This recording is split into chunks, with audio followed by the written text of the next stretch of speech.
We're chatting with one of my former Reveille cohorts, Kat Terrell with ESPN covering the black and gold. Catherine, how are you? I'm doing great. I feel like I need to catch up on sleep after waiting so long for that pick last night. Well, that's the thing. But, you got to be shocked when the Saints don't. I kept waiting for Schefter to pop up and go, here come the Saints. They moved up 15 spots, and it didn't happen. Were you surprised that Mickey Loomis sat on his hands last night?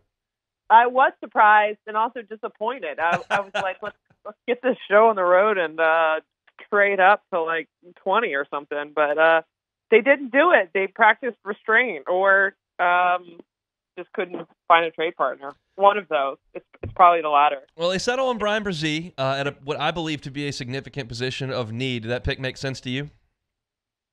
It really did.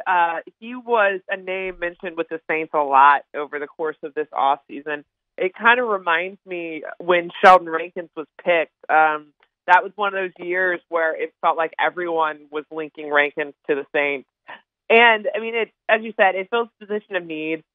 Their interior pass rush was awful last year. I think I was looking at some stat from ESPN Stats and Info. I need to go find it because I posted it really late.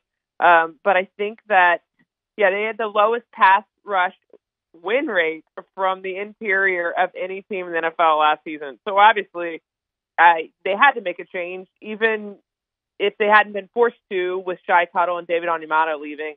So I think it makes sense. I think the Saints did the right thing. I think time will tell how the pick works out. People are concerned about the injury history, but, other than that, obviously great guy, the type of character guy the Saints want. And it's going to be able to play a role right away. Y'all had a chance to chat with Bryan Bresee yesterday. What stood out from that interview? Just that, he's gone through a lot in his life, and he said that it's made him mature faster than maybe other people his age. Obviously, he lost his 15-year-old sister to cancer, and it hasn't even been a year. I think that was at the last fall in September or August. So he's been dealing with that. He had a kidney issue last year as well. Just so much going on, and he's kind of persevered through that. And he really came away as really impressive. Even in that short interview, he was saying how he plays for his sister and wants to have the same type of positive attitude that she had when she was battling cancer. And so, I think he's an intriguing guy. And, football-wise, what stood out is he just said that he can play a lot of spots on the defensive line. That's something that Dennis Allen also said. And that's a good thing with the Saints since they like to rotate all their defensive linemen so much. You really want to be versatile so that you can play a role right away.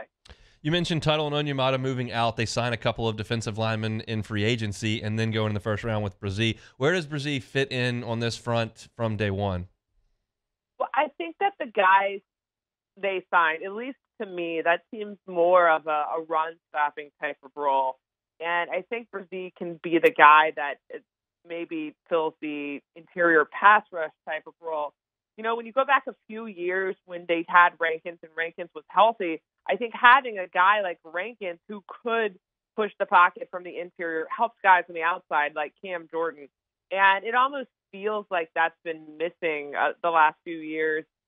So I think that they're going to be able to find a role to coexist with the three of them right away. But I'm kind of intrigued to see how the revamped defensive line looks and if they can get a better pass rush this year. I think that it's not complete. They still need to find that outside guy that can also rush the passer. Kat Terrell, ESPN Saints reporter, joining us here on the Hunt Palmer Show. All right, moving forward today, second and third round, the Saints are slated to pick at 40 and 71. How shocked would you be if those two picks were made and they were the only two picks by the Saints today? If they were made and they didn't move up? If they just stayed there and picked at 40 and 71 and that was it today? Maybe a little surprised. I mean, I definitely think that they have 7 picks left, I think. I feel like they're going to try to take some of those day 3 picks and move up. It wouldn't be a Saints draft if they didn't. And, it's going to be an interesting day because there's so many positions I think that they could go. I thought that yesterday, too, even though my mind was kind of stuck on them taking a defensive lineman.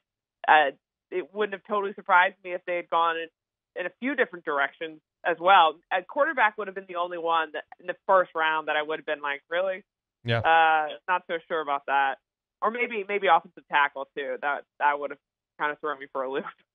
For sure. What position do you think, maybe one or two, that they could go after here at 40 and 71? Like you said, there are a lot of options. Yeah, I think that they're probably going to be looking at tight ends. Adam Troutman's in the last year of his contract. They really haven't had that superstar pass-catching tight end in a long time. I mean, I guess you could say, they have Taysom Hill, but I don't think anyone really views him as just a tight end. And Juwan Johnson is productive here, but that we'll kind of see what his ceiling is.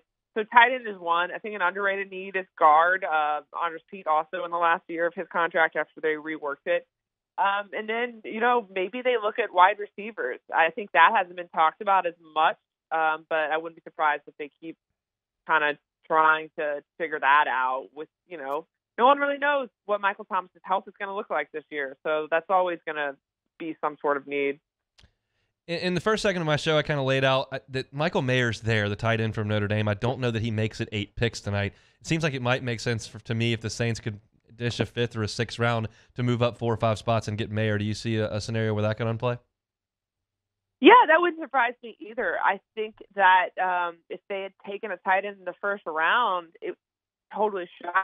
I think sometimes with first-round tight ends, though, that the value's not always there based on production. I guess it's a big question as to whether it works to take a first-round tight end unless it's a generational type guy. But second round makes a lot of sense. I agree with you in that they would probably have to make a move to get there. So, maybe that's where they get rid of some of those picks on day 3. Do you think running back is going to be addressed in the next 2 days? Yeah, I do in some way. Mickey Loomis said that he wasn't worried about Alvin Kamara's legal implications. He said that's a short-term thing. I don't really know how you can say that yet. We don't know how that's going to play out. His next court date isn't even until training camp. So there's a lot of question marks there. So that wouldn't surprise me. I think it would probably be later, but running back is a position where with the injury situation and how much I feel like they get injured, it's always a good position to keep looking for and adding depth. Here's a big picture question. I'm just curious your kind of thoughts on it.